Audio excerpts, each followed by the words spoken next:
Washington, D.C., November 26th, 2025. We're just 2 blocks from the White House, near Farragut West Metro Station. Right in the heart of the city. Exactly. And this deep dive, it starts with a real tragedy, the shooting of 2 National Guard members. Mm-hmm. But for you, the learner, the incident itself is really just the prologue. The core of our story today is the extraordinary chain reaction that followed. It was like an earthquake. It reshaped U.S. security, immigration, everything, and it happened almost overnight. So what sources are we working with today? We've stacked up all the key materials. We have official statements, FBI reports, the initial news coverage, and critically, the policy announcements that came out right after. And our mission? Our mission is to break this down into 3 layers. First, the incident itself. Second, the really surprising background of the suspect. And third, these sweeping policy changes that came in the hours and days that followed. The political context feels absolutely central here. It's paramount. You can't understand the facts without it. Okay, so let's start at the beginning. 2:15 p.m. on that Tuesday.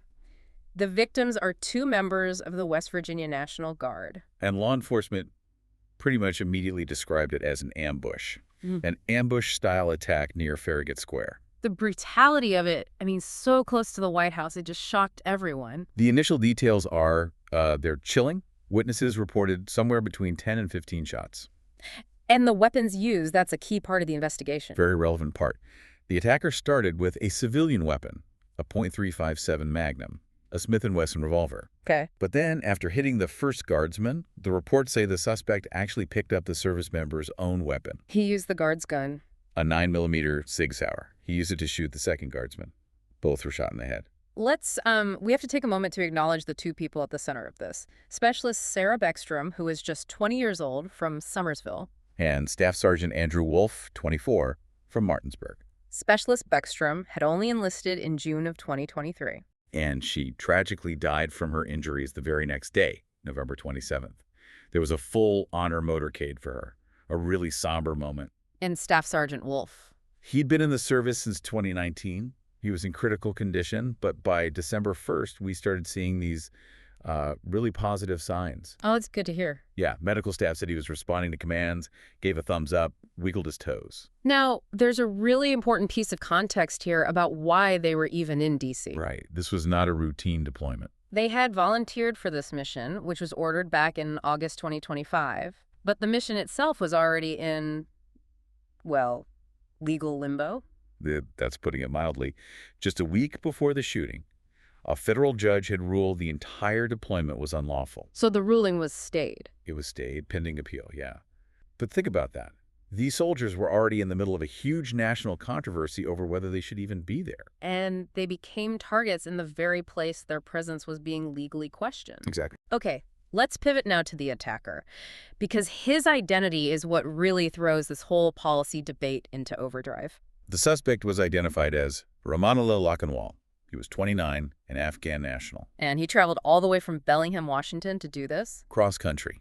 During the confrontation, he was wounded himself, critically, shot 4 times, and one of the guardsmen actually stabbed him with a pocket knife. And he's not cooperating with investigators. Maintaining total silence. But his background, I mean, this is where it gets incredibly complicated. He wasn't just some recent arrival. Far from it. He had deep operational ties to U.S. counterterrorism in Afghanistan. He worked for something called Unit 03. Unit 03. Also known as the Kandahar Strike Force. The Kandahar Strike Force. We need to frame what that actually was. What do the sources say about these so-called zero units? Well, these were elite CIA-backed paramilitary groups. They operated inside the Afghan Security Directorate, but they weren't conventional forces. They were infamous. Infamous how? The sources describe them as groups known for their brutality and even labeled them death squads. They mostly did these night raids against suspected Taliban. So the connection here isn't just that he had military training, it's something darker. It's psychological. A friend of Lakanwal's noted that he suffered from mental health issues and was really disturbed by the casualties his unit had caused. He was working closely with the U.S. way back in 2011. Okay, so we have a former operative tied to a U.S.-backed group known for extreme violence. Now we have to trace how he got here. His immigration path. Because this timeline became the political flashpoint. Right. So let's lay out the facts carefully. Okay. Lakanwal entered the U.S. on September 8, 2021. He came in under Operation Allies Welcome. That was the Biden-era program, the humanitarian parole program after the withdrawal from Afghanistan. Exactly. And it's crucial to remember, parole is a temporary status. It lets you in, but it's not a green card. But his status didn't stay temporary. It became permanent. It did. He applied for asylum in 2024. Asylum is a legal protective status for people who fear persecution back home. And his application was granted. Yes, formally granted in April of 2025. Which was during the second Trump administration. I Yeah. mean, that is the political absurdity of this whole situation, isn't it? The narrative that erupted immediately blamed Biden-era policies for him getting in. But they completely glossed over the fact that the current administration was the one that legally formalized his permanent status just months before the shooting. It's an explosive contradiction. A massive one. You have one administration's program that lets him in the door, and the next administration's system that stamps him as worthy of permanent protection, a much stronger status than parole. And the FBI is now looking at this as possible terrorism. Which suggests he may have been radicalized after he got to the U.S. That complicates any simple narrative about just, vetting at the border. And the investigation is now nationwide, I assume. Oh, absolutely. They executed search warrants at his place in Bellingham, Washington, and another residence in San Diego. They've seized everything: laptops, phones, iPads, trying to piece together a motive. This attack brings us straight to the aftershock. And the first tremor was felt right there in D.C. security. Immediately. Hours after the shooting, the president requested 500 additional National Guard troops for the Capitol. Doubling down on the controversial deployment. Right. And the debate just intensified. Homeland Security experts started weighing in, pointing out the deep irony here. What was their take? That these Guard units weren't doing military jobs. They were being used for roaming patrols or even landscaping. Landscaping. Yes, functions they are not uniquely trained for, and which just expose them to unnecessary risk. The shooting became this violent counter-argument to the whole idea of using them this way. And the local D.C. response really shows the panic. It does. D.C. officials announced that from now on, city police officers would have to accompany all National Guard patrols. Think about that for a second. The military presence that was meant to increase security now needs its own police protection just to walk around. It shows you how the initial strategy it failed. The military uniform in that context became a target, not a deterrent. But that security response was minor compared to the earthquake that hit U.S. immigration policy. The Trump administration used this to trigger just sweeping, unprecedented changes, and they started with Afghan nationals. Within a day, United States Citizenship and Immigration Services, USCIS, they announced that all immigration applications for Afghan nationals were halted indefinitely. All applications, not just asylum. Everything.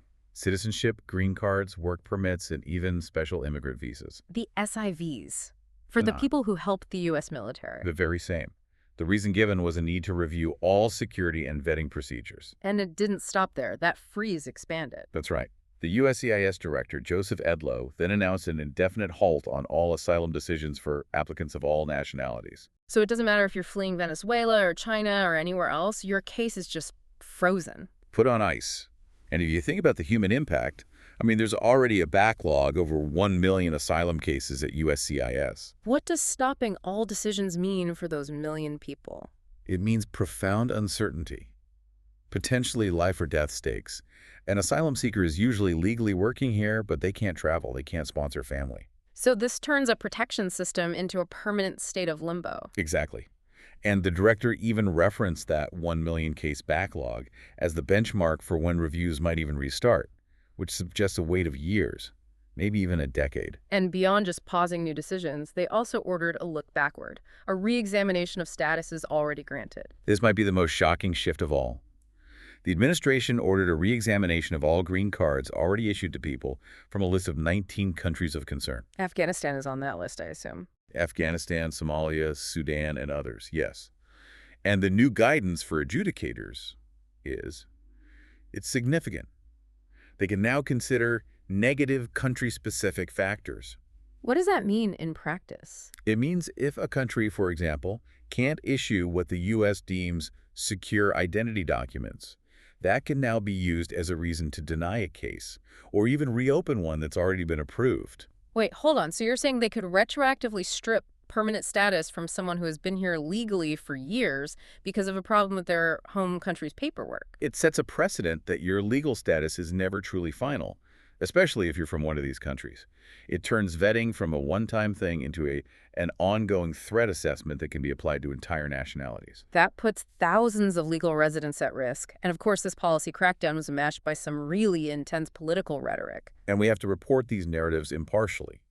Administration officials blamed Biden-era policies for Lakanwal's entry, even though he got asylum under their watch. The rhetoric escalated from there. Oh, yeah. We saw Republican politicians calling for the deportation of all Islamists.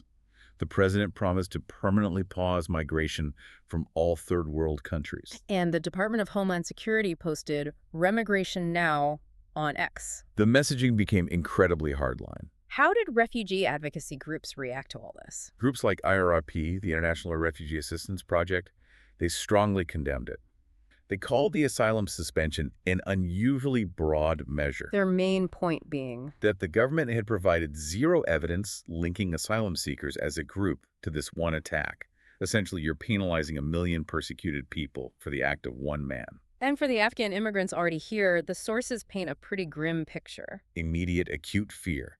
Fear of deportation, fear of being targeted in hate crimes, a real worry that they be considered guilty by association. So when we pull all this together, the real takeaway isn't just the shooting, it's this shocking convergence of details. It is. A former CIA-backed operative, let in under one administration, given asylum by another, attacks domestic troops who were deployed under controversial orders. And that one tragic act becomes the trigger for an unprecedented national policy shift that rewrites the rules of legal immigration for people from dozens of countries. The shooting was the political catalyst they needed. It was the justification for these huge changes, both to domestic military deployment and to these long-standing immigration processes. But we go back to the FBI's early idea. That he was radicalized after arriving in the U.S. Exactly. This raises a really crucial question for you, the learner, to think about.